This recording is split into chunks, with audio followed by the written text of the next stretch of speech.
Imagine a world where laughter's gone silent, replaced by conflict. Homes are just rubble. And hope. It feels almost like a forgotten word. It's a tough image to conjure. It really is.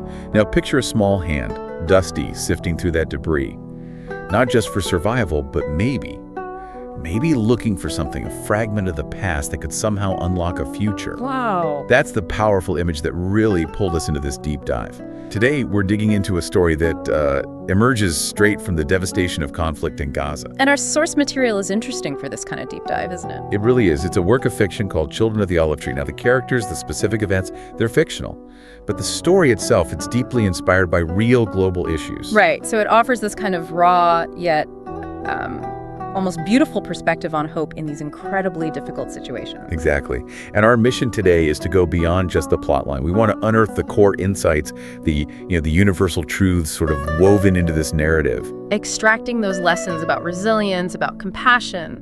And that unwavering spirit you sometimes see in children. Because these themes, they're not just fictional constructs. They resonate deeply with real experiences, and they invite you to reflect, really, on what it means to dream when everything seems lost. And right from the start, the narrative uses this really potent symbol, the olive tree. Yes. Tell us about that. Well, historically, across so many cultures, it stands for peace, doesn't it? And endurance, longevity. The book itself explicitly frames the story around it. There's even a prologue called The First Olive Tree. So it's central from page 1. Absolutely. Yeah. And the author's disclaimer and dedication are really key here. They make it clear this isn't about taking sides or pushing a political stance. Right. It states the intention is to raise awareness. Advocate for peace and understanding, and importantly, honor the innocent lives lost. The goal, it says right there, is empathy. It's about protecting children. So you know from the outset, this is focused on shared humanity, not ideology. And even the visual context, like the book cover, kind of reinforces that, doesn't it? Yeah. You see the children, there's a hint of resilience. It sets that tone of fragile hope before you even read a word. Yeah, it really does. Okay, so let's unpack the beginning. We're dropped right into Gaza, post-conflict. We meet Yara, a young girl. Her home is gone. And tragically, her twin brother, Kareem, lost in a missile strike. It's brutal. The description paints this picture of her. 3 days later, tears basically run dry, just sifting through rubble. Looking for anything of his, right? Just proof he existed, that he mattered. Exactly. Amidst shattered glass, broken stones, and the silence. The narrative describes it as deafening, just punctuated by the crunch of debris. It's harrowing. And then comes this moment. The pivotal moment, yeah. Amidst all that ruin, her hand touches something. Solid. Smooth, almost. Kareem's notebook. Kareem's notebook. Charred, frayed, but the drawings inside are unmistakable. And this isn't just finding an object, you know? No, it's more. It's like a direct window into his imagination. A tangible piece of his unfulfilled dreams. He'd filled it with sketches. Sketches of what? What did he draw? A world that should have been.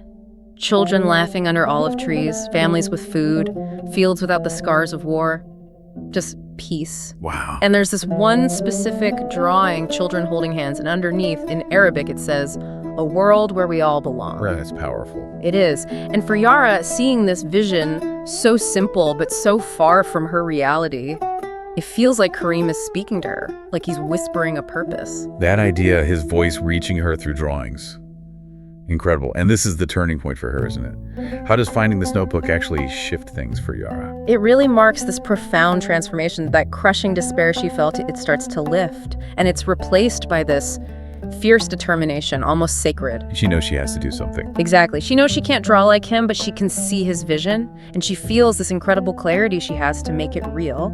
It's a promise to Kareem, but maybe also, a way to survive.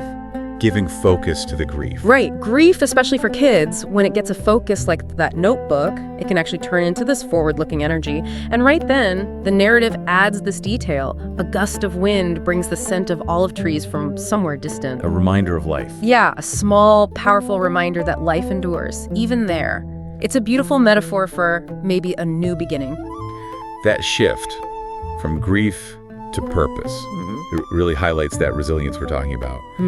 And it leads her to do something pretty bold next, doesn't it? She doesn't just hold on to this privately. No, she builds on it. With this new purpose, she takes this incredibly bold step. She goes out and starts gathering other children Right.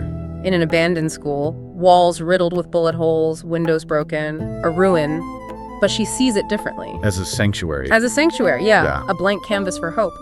She finds Aisha, who's 14, once bright, now kind of defiant, heartbroken, carrying that heavy teenage grief. Then there's Amal, just 9, with these wide, questioning eyes that have seen way too much. And Omar, 13, who's really resourceful, he even manages to salvage some notebooks from a ruined library. Which is vital, given Kareem's notebook started it all. Exactly. So you have this group, 9 to 14 years old, each carrying their own scars, but each also holding on to this tiny flicker of hope that Yara seems to have reignited. And this group forms what they call the Covenant of Peace. Kareem's notebook becomes almost like their founding document. Pretty much, yeah, it's their visual inspiration, their text. But you're right, there must have been skepticism at first. Definitely. I mean, we're just kids. That thought has to be there. Oh, absolutely. Aisha voices it directly. We're just kids. What can we do? And Yara's response. It's incredible. She cuts right through it. We're not just kids. We're the ones who have to live in this world. Why shouldn't we decide what it looks like? Wow. That reframes everything. It totally does. It turns their vulnerability into a source of agency. It's their right to shape their future. A huge shift for all of them. That is a powerful moment. Okay, so with that mindset shift, how do their brainstorming sessions actually play out? What ideas come out of this? Well, they start by listing what they hate. You know, the fear, the hunger, the loss. It's raw. Cathartic, maybe? Maybe. Then, cautiously, they start talking about what they want. Safety, kindness, laughter, simple things that were stolen. And their first debate. It's about collaboration, actually, prioritizing. Amal, the youngest, she just says, no more fear. And that sticks. It becomes their foundational principle, written right there on the dusty blackboard. Every child has the right to live without fear. Exactly. And soon that blackboard in that ruined classroom fills up with other words.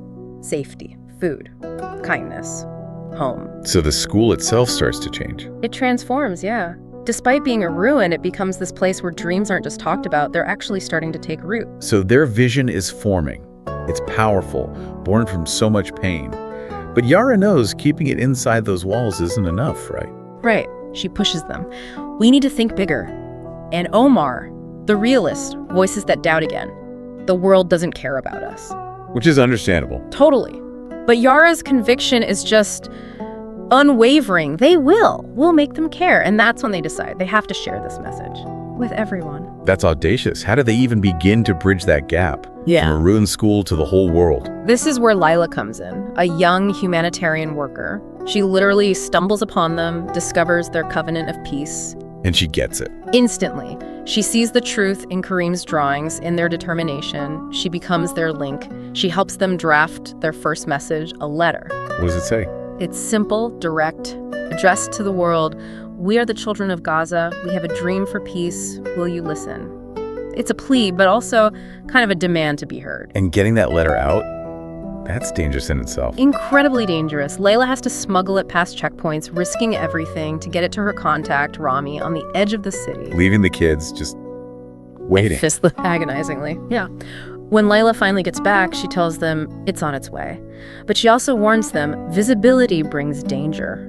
This isn't simple advocacy, it's high stakes. Highlighting the constant peril. Exactly. And then, the breakthrough. A package arrives. Look inside. A folded note. It says, your message has reached us. We hear you. Stay strong. More voices will join yours. Oh, well.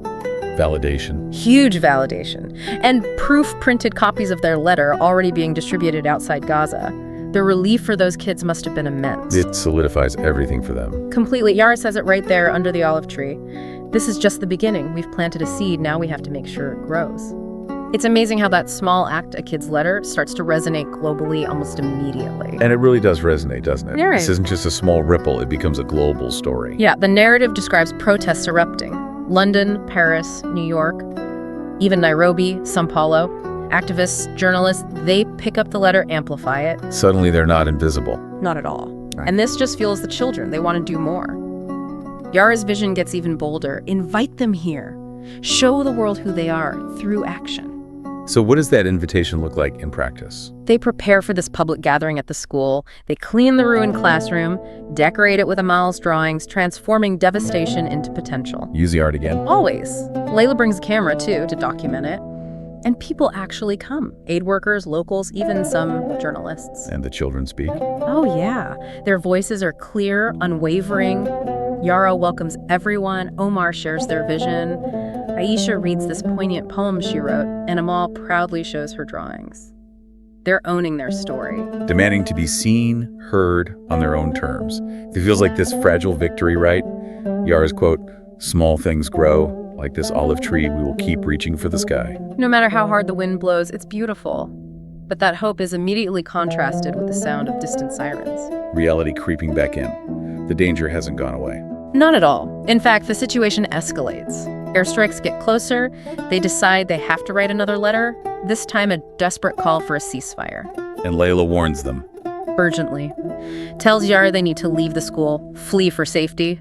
But Yara refuses. She won't abandon it. No. She clings to Kareem's notebook, praying under the olive tree. It raises that tough question, what's the cost of hope when everything's collapsing? She won't give up the dream. Even as the walls are literally closing in. And this leads to their final, most impactful message. Yes. They make this desperate choice, record a video under the olive tree with Layla's old camera, capturing their last stand. Describe that scene for us. It sounds incredibly intense. It is. Yara speaks right to the camera, voice steady despite the fear. Omar shares their vision for the future they're fighting for. Aisha reads another poem, a direct appeal. And Amal. Little Amal holds up her drawings, those splashes of color against the grim reality, images of the world they dreamed of. It's all captured on film, their fierce determination. They know this might be it. Their last chance to speak. Yeah. And then the climax. Yeah. The first explosion hits, dawn breaks, shattered by sound. It's chaos, a scramble to escape. And Yara's final act. Amidst it all, she does one last thing. She takes Kareem's notebook and places it deep in a hollow of the olive tree's roots. Like entrusting their dream to the tree itself, a sacred promise. What happens after the blast? The immediate aftermath. The olive tree is standing, charred, scarred but unbroken, a sentinel, and Kareem's notebook nestled in the roots, miraculously untouched. But the children. The devastating line is stark. The children of Gaza were gone. But right after that comes the turn.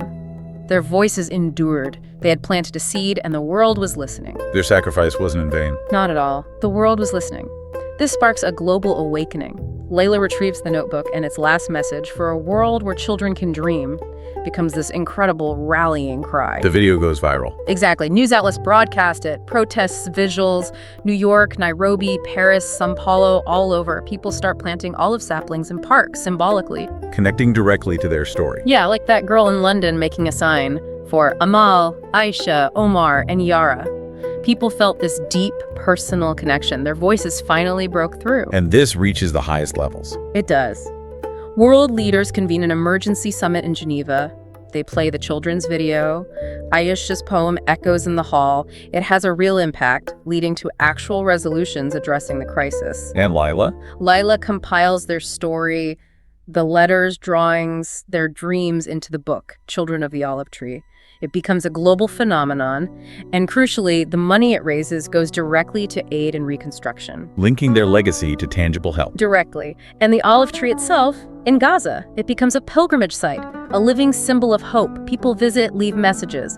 New generations learn the story. Ensuring the flame they lit isn't extinguished. Precisely. The epilogue shows Layla, years later, aged, explaining to new children that the tree, now surrounded by saplings and the dreams it represents, will grow as long as we take care of it. It's about sustained memory, collective action. What a journey this deep dive has been. It's heavy emotionally, but also just filled with this incredible resilience, this profound sense of purpose. What really stands out to you from this whole narrative? These kids who just dared to dream against impossible odds. You know, what's really fascinating, I think, is how that simple act of dreaming, but fueled by compassion, by real courage, how it can actually transcend unimaginable suffering and spark something global. It makes you ask, doesn't it? What seeds of change are we supposed to plant, even when the challenges seem overwhelming? This story kind of suggests that maybe the smallest voices can actually create the loudest echoes. That's a powerful thought to end on. Thanks for wandering with us. If you felt inspired, learned something new, or saw the world differently, hit that like, subscribe, and share the view. Let's keep exploring together.